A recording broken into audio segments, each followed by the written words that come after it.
And it's live. Yay. Hey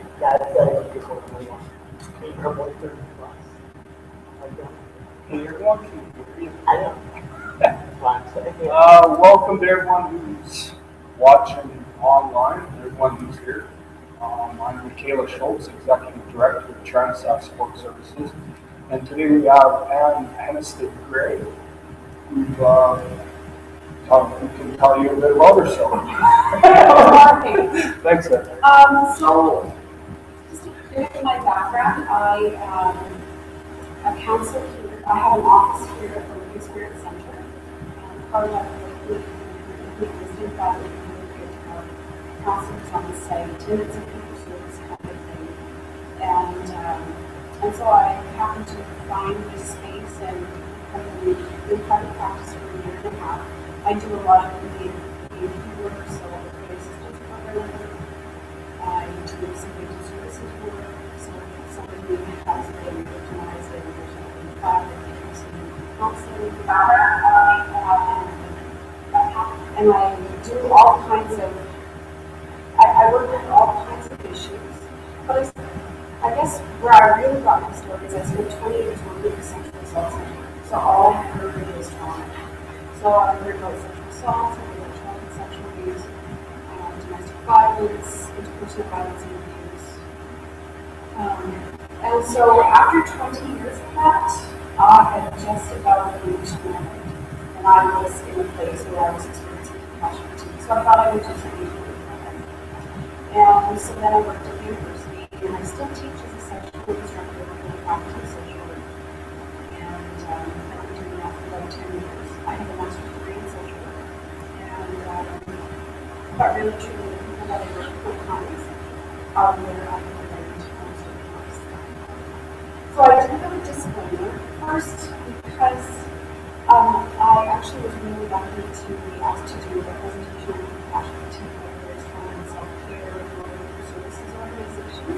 So they had a conference at Glasgow Sioux, and I was able to present for that. So this presentation is sort of based on working with victims of violence, but I suspect there'll be a whole lot of overlap based on their experiences and their experiences providing support for folks.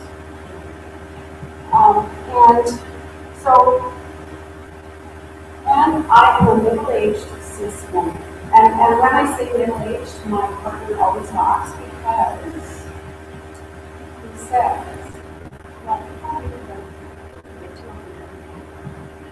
so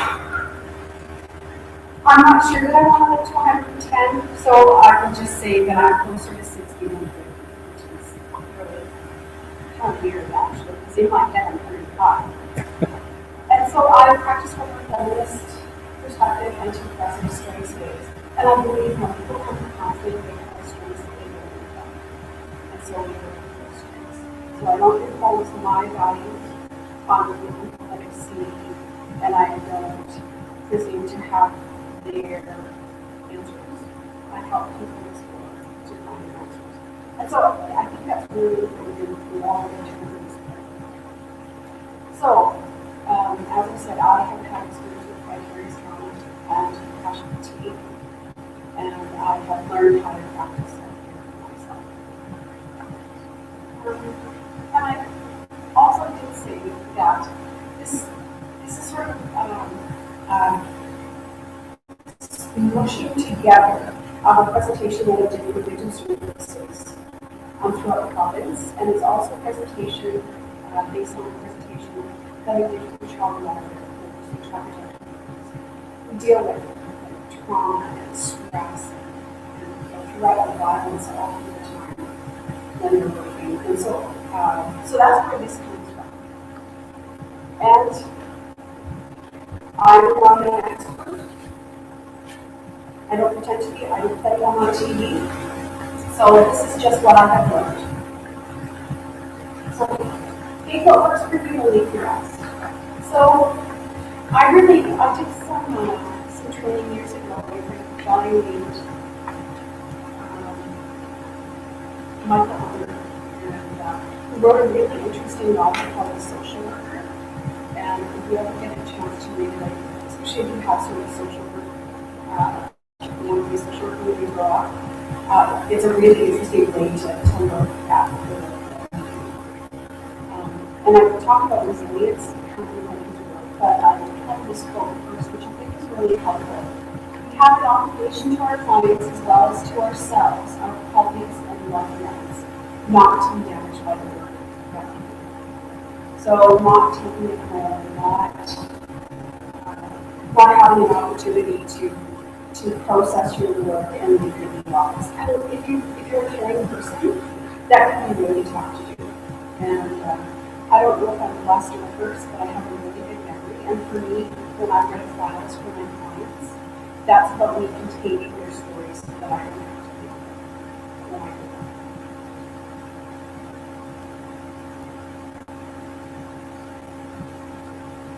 So this is that detrimental armor that I had mentioned.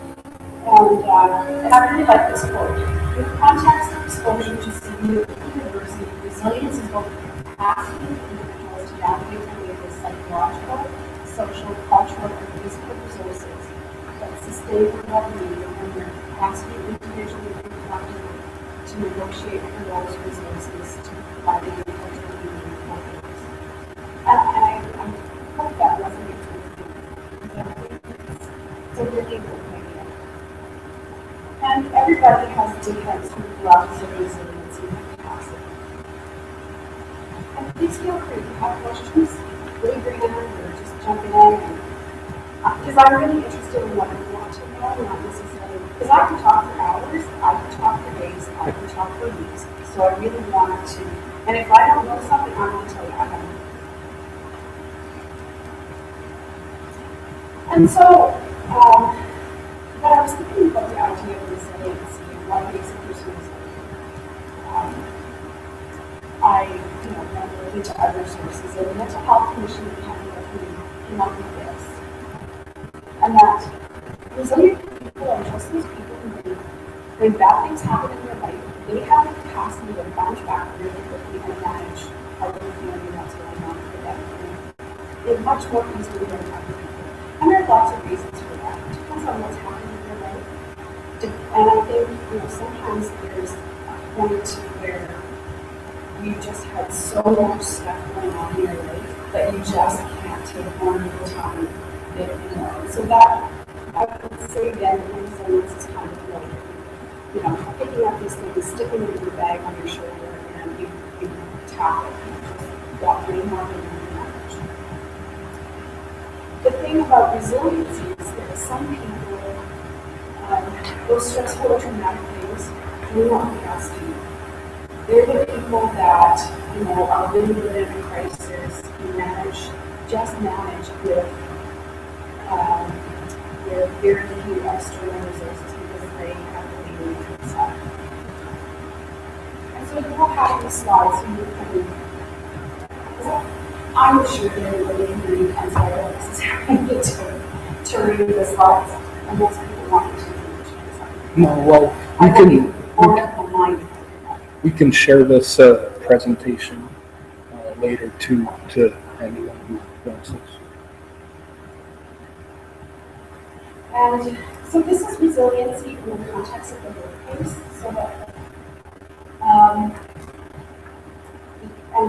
actually lots of workplaces talk about resiliency, that you're resilient and change, adapt to change. So if there's change going on in the workplace, certainly there's and all that kind of stuff.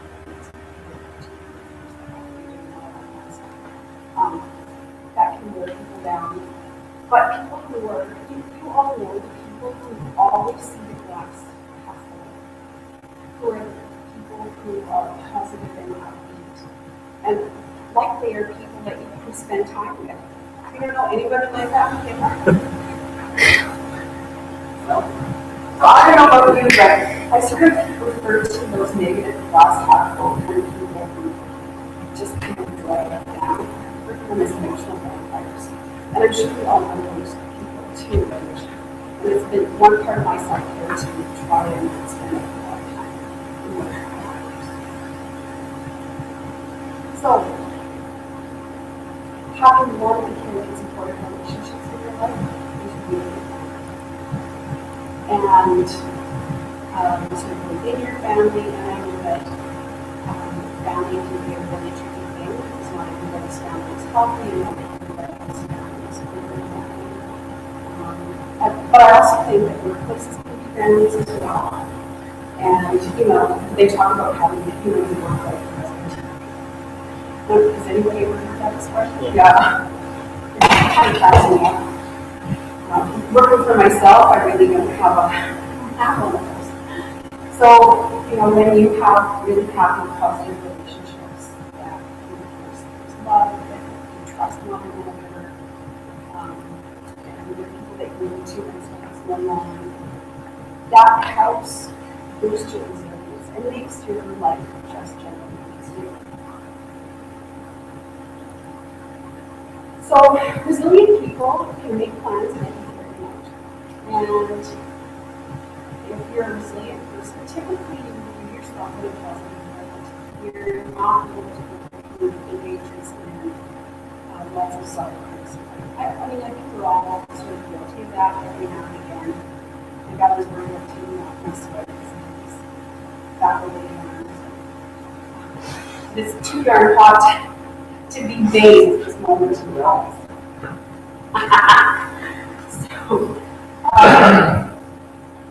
But also, I'm the kind of person that's really confident in my work because I know what I know, which is a really good thing. People who are resilient are really good at communication. They're not the kind of person who, when you ask them what's wrong, and they tell you nothing. They climb up and withdraw. I used to say to social work students when I taught them communications that social workers typically have really good communication skills, and you can use it for good, but you can also use it for evil. And so be really careful when you're into your partnerships about how you use those communication skills. And resilient people can handle the tough stuff. They can handle their own emotional state when things are going on.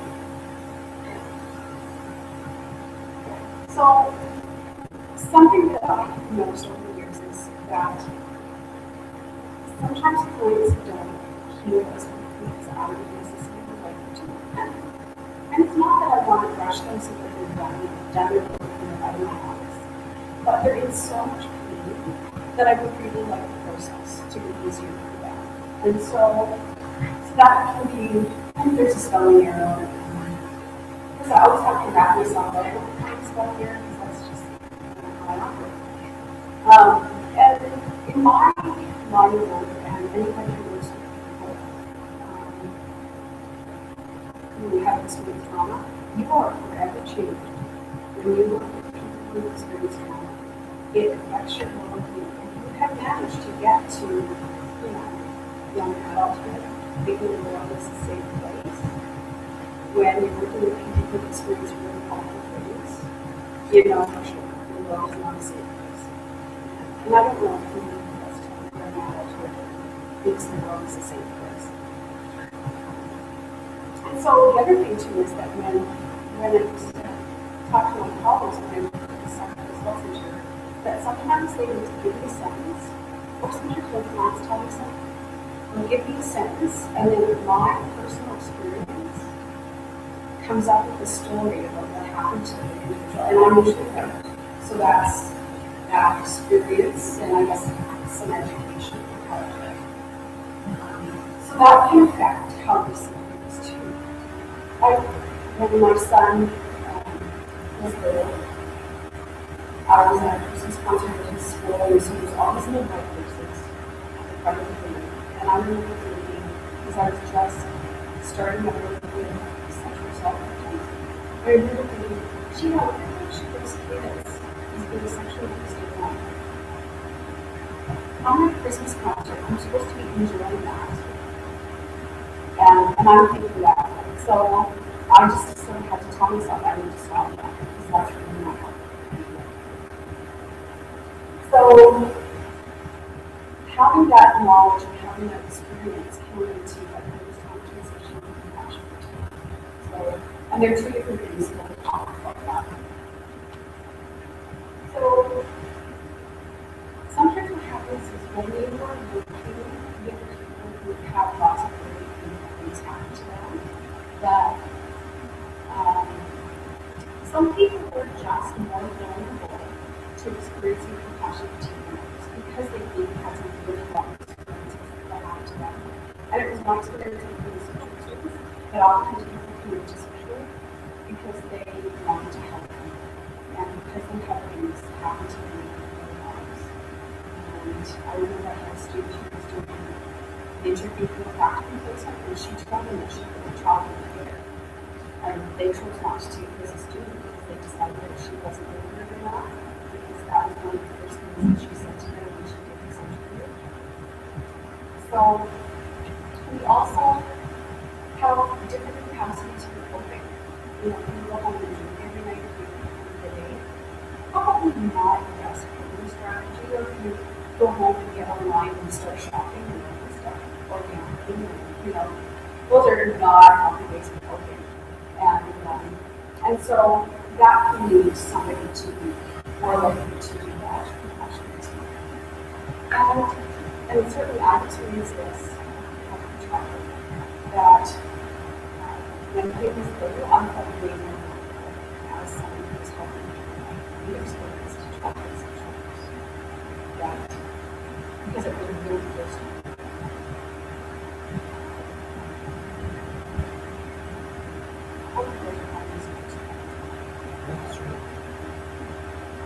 So,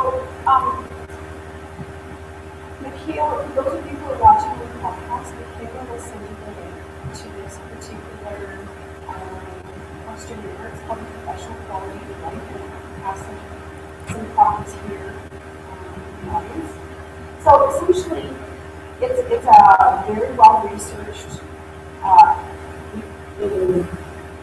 In academia, they would call this an instrument. So it looks at the professional quality of life. And so on one hand, you've got compassion fatigue, and it's based on what family trees look like. It looks like burnout and secondary trauma are the children with compassion fatigue, which kind of makes sense. And then on the other end, you have compassion satisfaction. And essentially that means that you go home at the end of the day and you think, that was such a good day. I really feel like I need to be into this video. And that is the key to my compassion fatigue. My mom would say that it was a goal. That kind of, for that kind of trouble, I haven't experienced that. Okay, we're in a church.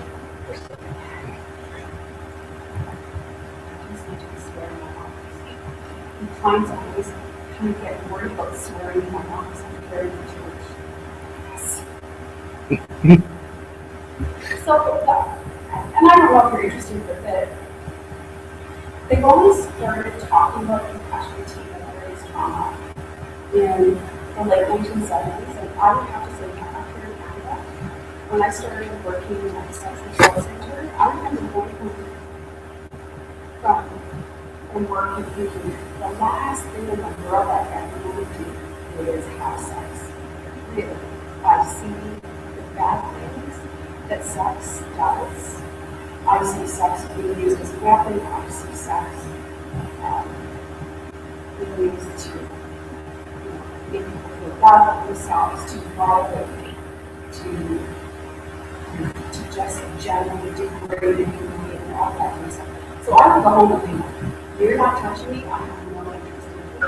And I thought, there's something wrong with me. I thought, there's something wrong with me because nobody was talking about how it impacted my life. And so that's kind of shady, actually. So then, so the researchers kind of got thinking about this, and they looked at people who were working with EMTs and firefighters and stuff, and they found that they were actually having the same symptoms as the people that they were helping, and realized that there was an impact to the work that was being done. And so, Lori McCann, I can't remember what everyone's first name is, but McCann from Point returned vicarious trauma. And so, this is a really academic kind of definition. It's transformation in a therapist or other, and I would say helper, as a result of working with clients' traumatic experiences. So it's the inner transformation that occurs in the inner experience of the therapist or other professional that comes about as a result of the rapid engagement with the client's traumatic material. And if you think about it, when you have something bad happen to you and something helps you, you want them to be prepared. You want them to be compassionate. You want them to be kind. You don't want them to be, dealing with somebody who doesn't care about what you're experiencing and how you're feeling. So people who are kind of compassionate and soft-hearted have a tendency to experience this feeling. And typically, people who are kind of compassionate and kind-hearted are attracted to the kind of critic. That's just kind of the nature of the beast. And so there's a lot of stress going on, including right now. So, and also, even if you say are a researcher doing interviews with clients talking about their traumatic things, you can catch that, and that's followed by focus trauma. And when I was doing my research to develop this presentation, hearing this kind of stuff all the time really affects yourself, your idea of who you are as a human being, your idea of the world, your idea about relationships.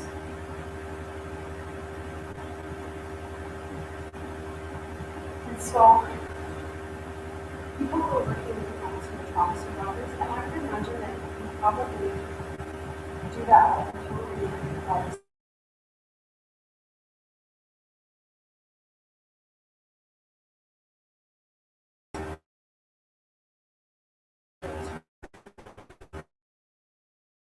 To be working with people in the disaster and together and how to do stuff. But to be working with people who experience violence there's no balance. Unless we have self. Exactly. And it's not just violence, it's full nations, the inner turmoil and stuff. All kinds. I can and I think we should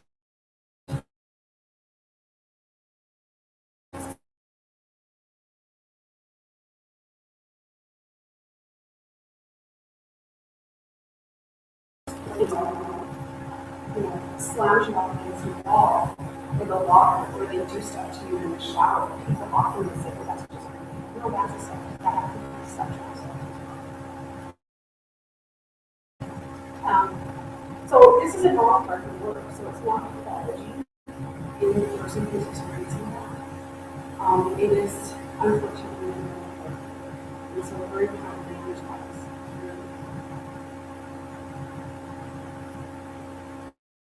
So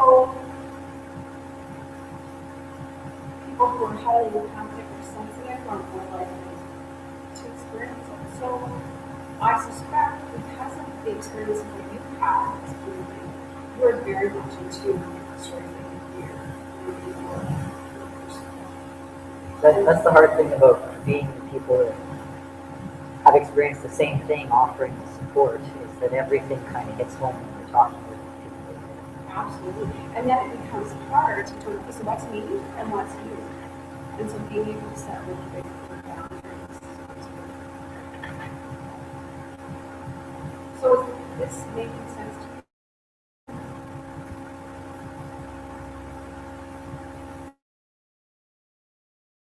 What they did, they found that gradual therapists or people who experience violence of their own were more likely to be and that's the fact. So, and now I'm really going to ask you.